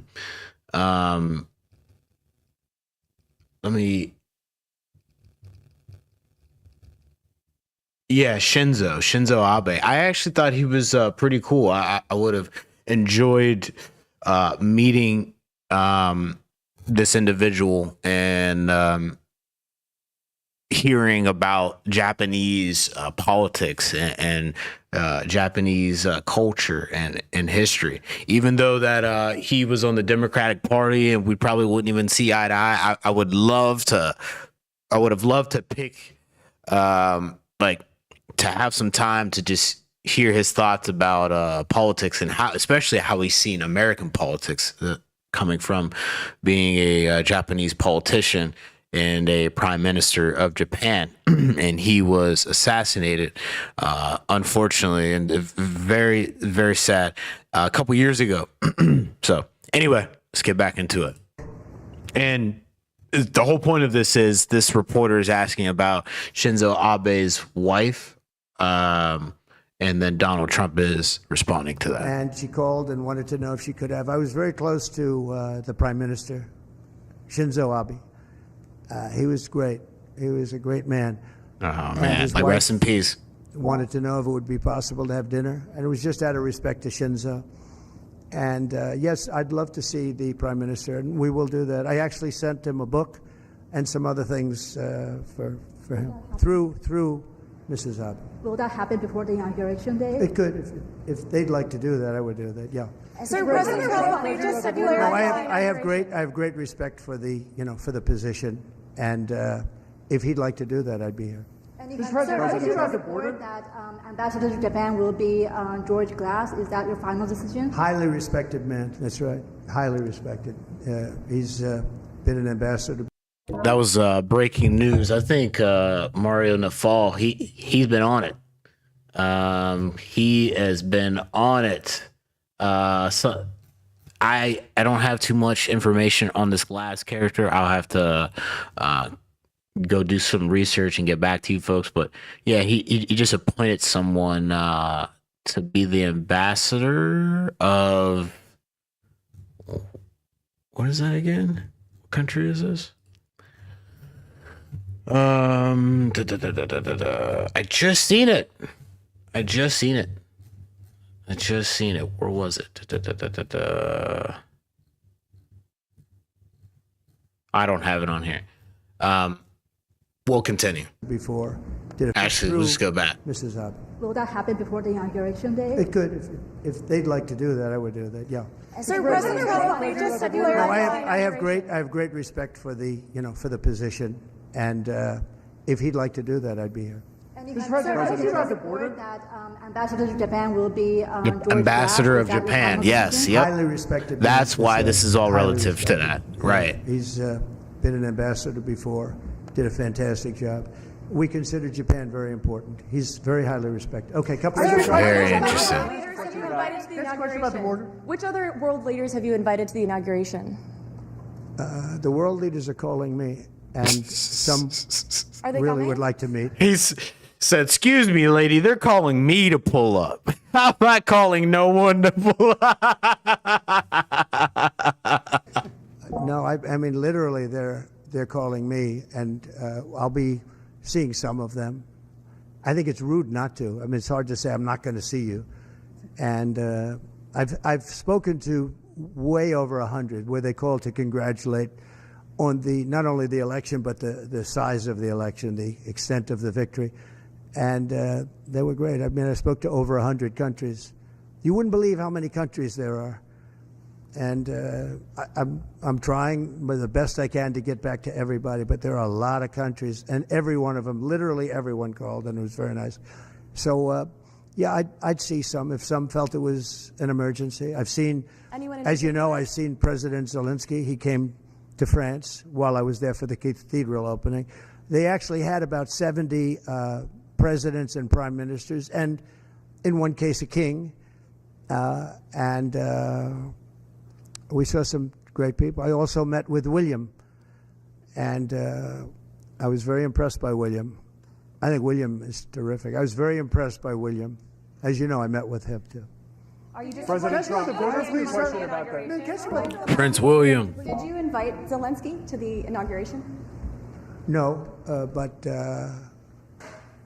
if he'd like to come, I'd like to have him. I think he's too busy worried about this war. I think he needs to be worried about that instead of showing up to some inauguration. But I mean, not to some inauguration, but to be that dude. He needs to be worried about getting us our money back. In my personal opinion, and getting this war peacefully over to a peaceful result. I mean, I didn't invite him. No. Are you disappointed? Trump, China can I ask you a Xi question can't about come to the computational board? Are you disappointed that China Xi won't be at the inauguration? I don't know that he won't be at the inauguration. I mean, I haven't really spoken to him about it. I don't know that, actually. Dude, with all this stuff going on, it's so crazy. He was just here, like, earlier this year. I'm pretty sure. I would say that if he'd like to come, I'd love to have him. But there's been nothing much discussed. I have had discussions with him, letters, et cetera, at a very high level. You know, we had a very good relationship until COVID. COVID didn't end the relationship, but it was a bridge too far for me. But if he'd like to come, I'd certainly be. He hasn't, just so you understand, he hasn't said one way or the other. Because a lot of people say he won't come, he will come. People think he will come, he won't come. It's something we barely discussed, just about didn't discuss. But I have had, especially through letters, some very good conversations. Have you had conversations with Venezuela? You know, because China and the United States can together solve all of the problems of the world, if you think about it. So it's very important. And wow, that's crazy. let's go back and hear that. That's very important. It's very important. You know, of the world. Some very good conversations. Have you had conversations with Venezuela? You know, because China and the United States can together solve all of the problems of the world, if you think about it. So it's very important. And, you know, he was a friend of mine. I mean, he was here for a long time, right in that spot, except sitting in a very comfortable chair. He wasn't standing like you are. But we spent hours and hours talking. And, you know, he's an amazing guy. Have you spoken to Venezuela? The press hates when I say that, but he's an amazing guy. So funny. Just ask you on the border. Hold on one second, Gary. Real quick. United Healthcare shooting, the I think shooting of it's the terrible. CEO. Can you give us your thoughts about that? What do you think well, of I think it's interesting. suspected shooter? Does that tell you anything about how people I think it's a about healthcare? terrible thing. I think it's really terrible that some people seem to admire him, like him. And I was happy to see that it wasn't specific to this. There's like females like, oh my God, look at his crazy abs. I would do X, Y, and Z. And it's just like, you know, this guy killed someone.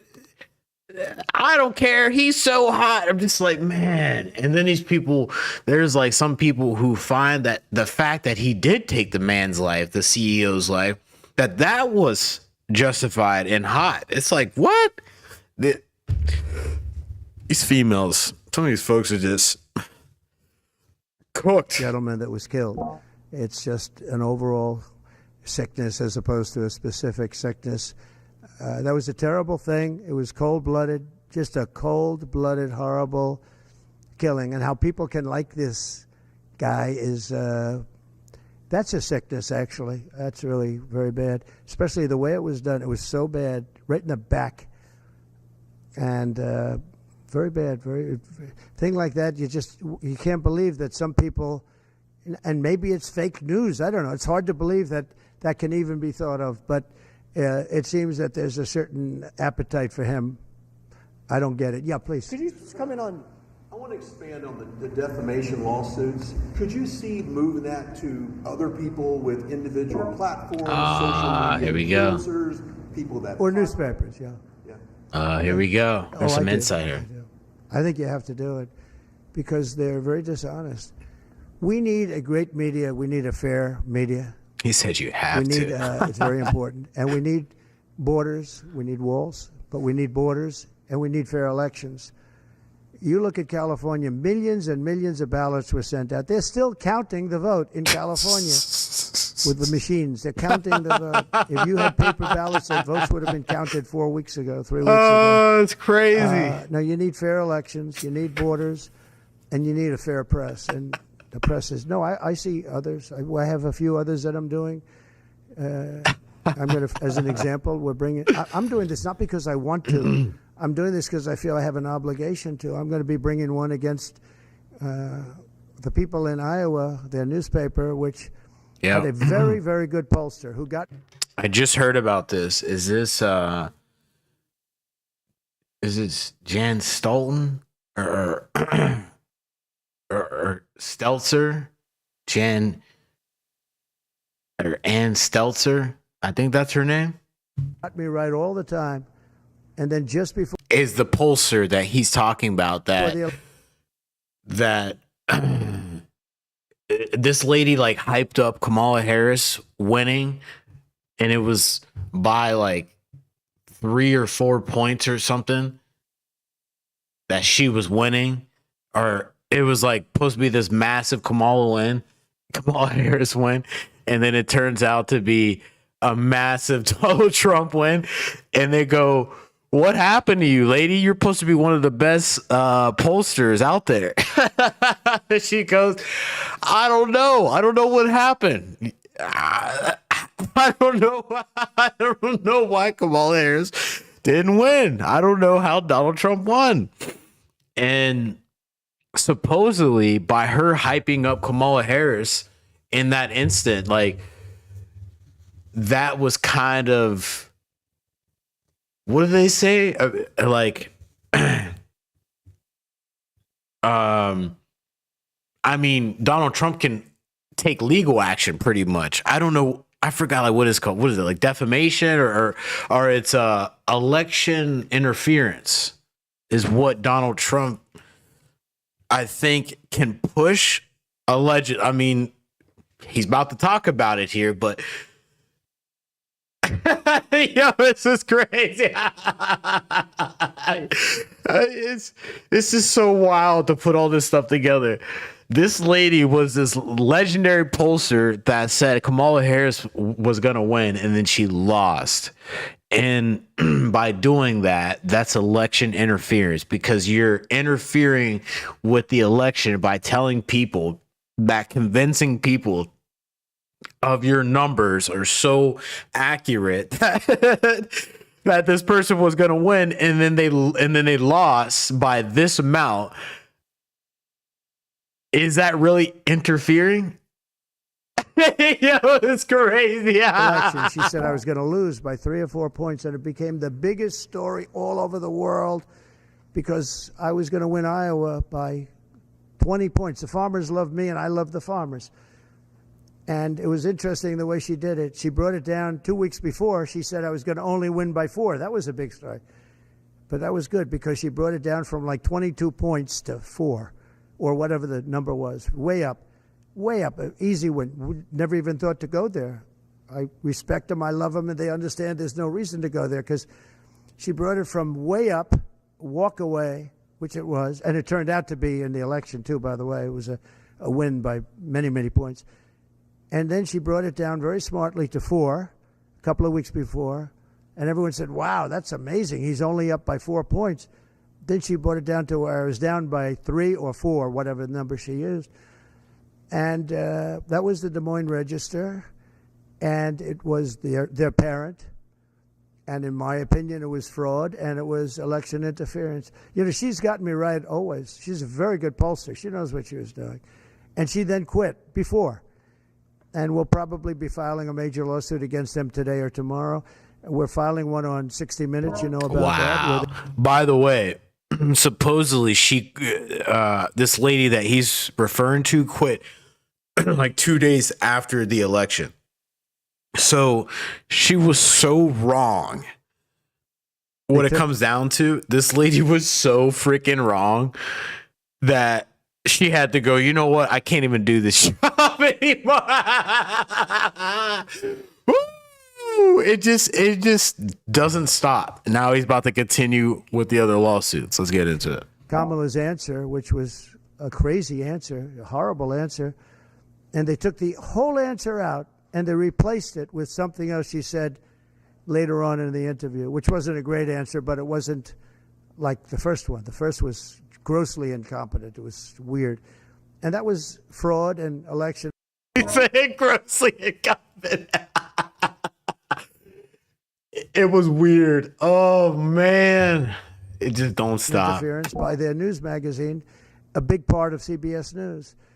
So as you know, we're involved in that one. We're involved in one which has been going on for a while and very successfully against Bob Woodward, where he didn't quote me properly from the tapes. And then on top of everything else, he sold the tapes, which he wasn't allowed to do. He could only use them for reporting purposes, not for sale purposes. And he admits that.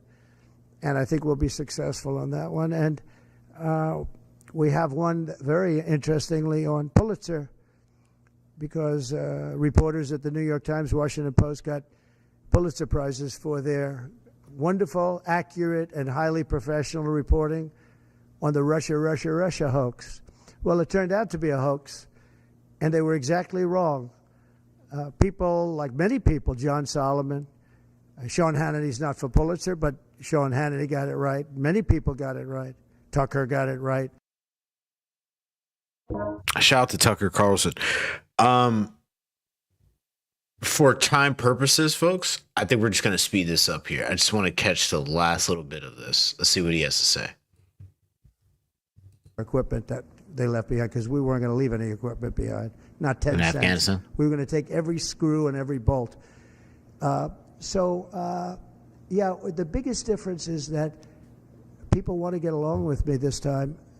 Well, they've gone through 4 years. They don't and, want no It smoke. wasn't easy for me, but it wasn't They don't easy want for no them either. smoke. And that's a great thing, though. Getting along is a great thing. So Yes. Tim Cook was here. I think he's done Yes. an incredible job. Another great topic there. I just seen a thing, a news segment. The CEO of Google, Mark Zuckerberg, Facebook, my guy Jeff Bezos, and what was that, Sam Altman, the guy of OpenAI or whatever that guy's name is. I need to look into that company and what that guy's doing with OpenAI. Anyway, apparently those four individuals are going to be meeting with Senor El Presidente elect Donald J. Trump this week at the White House, and they're going to be contributing money to his presidency or his campaign or what. I mean, the campaign's done. He's already campaigned. He has won. I guess they're gonna donate some money or contribute some money to the Donald Trump administration. But that's like big because these people were long story short, these people were on the complete other side of Donald Trump's thought process and support group. They were on a complete other side of that. And now it seems like they have like turned around. And it seems like he's bringing that up here. Let's check it out. He talked about the future of Apple. It's going to be a bright. Oh, yeah. Tim Cook. So what was that? 4? 5? Yeah. Tim Cook, Mark Zuckerberg, Jeff Bezos. He has now Elon Musk, and he has the CEO of Google. That's like 5 people, homie. That's crazy. 5 multi-billionaires. Future. But we have many others also, and not in that business. And we do have Jeff Bezos, Amazon, coming in sometime during the week. Look forward to that. We have a lot of great executives coming in. The top executives, the top bankers, they're all calling. And honestly, in the first time, I don't know what it was. It's like a complete opposite. In the first one, and the press has covered that fairly, actually, for change. The first one, they were very hostile. And maybe it was my fault, but I don't really think so. They were just very right from the beginning. And this one is much less hostile. It's really the opposite of hostile. Can I get your reaction? Well, you on have to Duke give up a lacrosse, sir? side. I know that you had some, I believe, involvement 18 years ago with the students at Duke accused of rape in the lacrosse. Now we have this development. I thought it was a hoax when it happened, the Duke situation. I didn't believe the woman, as you know, and they destroyed the lives of these kids. They destroyed, and I don't care what they got. Their lives have been destroyed. Their lives have been shortened by what took place. And now the woman admitted that it never happened. Wow. That is a horrible. And as you know, wow, I took a lot of heat when I said that this did not happen. And those kids were beautiful kids with beautiful families, and they were, in some cases, will never be the same. They will never be the same. Wow. Shout out to Donald Trump. Shout out to all you folks for being here. Thank you so much for just kicking it for my Monday news stream. I had to get this out here. We're going to be back to doing this. And then for the new year, I think we're doing a whole complete change to this channel. I just want to break that down here for you guys, for you ladies and gentlemen who have been supporting your boy. Thank you so much for all these years, days, whatever. Thank you so much. We got 409 subscribers to the channel. It's such a blessing here to be able to do this content here for you. We're going to be bringing in a lot more folks, hopefully. And we'll be doing a lot more constructive and organized, informative and entertainment content for you good folks. We're also going to be splitting this channel up here. So definitely stand by for that as well. So anyway, Shout out to my pop. Shout out to everyone who's been supporting your boy. I appreciate you folks so much. Please, everybody, stay healthy, stay informed, drink water, all that other good jazz.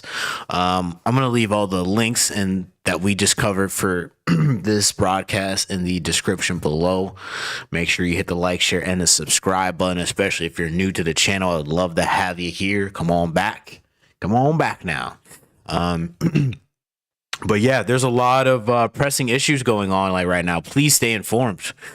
Today we covered the Wisconsin incident that happened today, and then we went over some of the latest drone sightings and updates and hearing and news, and then we ended the stream by hearing about what Donald Trump spoke about at his Mar-a-Lago home, speaking about RFK. He ended pretty much speaking about the Duke situation, which I didn't even know about that. That's like, I knew about the Duke situation. I knew about the Duke situation years and years ago.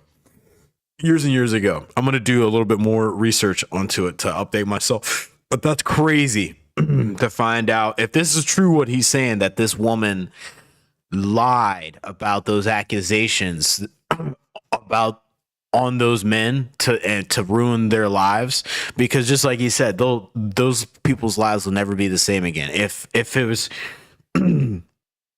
if it was true that she lied about them doing that, that's crazy. But I was waiting for the drone part here. I think I might have passed it, but I mean, I'll just end it on this. He pretty much said that the United States government, this administration, knows where they're coming from. They know what these drones are. They know where they're coming from.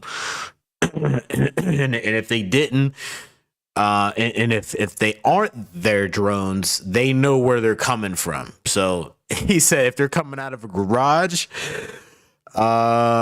they could find that garage. So that being the case, I think that's kind of solidified. Like, hey, Donald Trump seems to be stating that this isn't no foreign adversary drones. This is our drones. It's the United States government doing whatever that they are doing. So, and hopefully they're not sniffing for radioactive material or anything that goes whatever. That would be very unfortunate. But I mean, hopefully if that is going on, we do figure that out. But if that is, I just hope this stuff gets situated, no one gets hurt. But there's been too many sightings of these things, and hopefully we get some more information. But anyway, I'm out of here. I love you folks so much. See you on the next episode of KIWTB Gaming. Bye.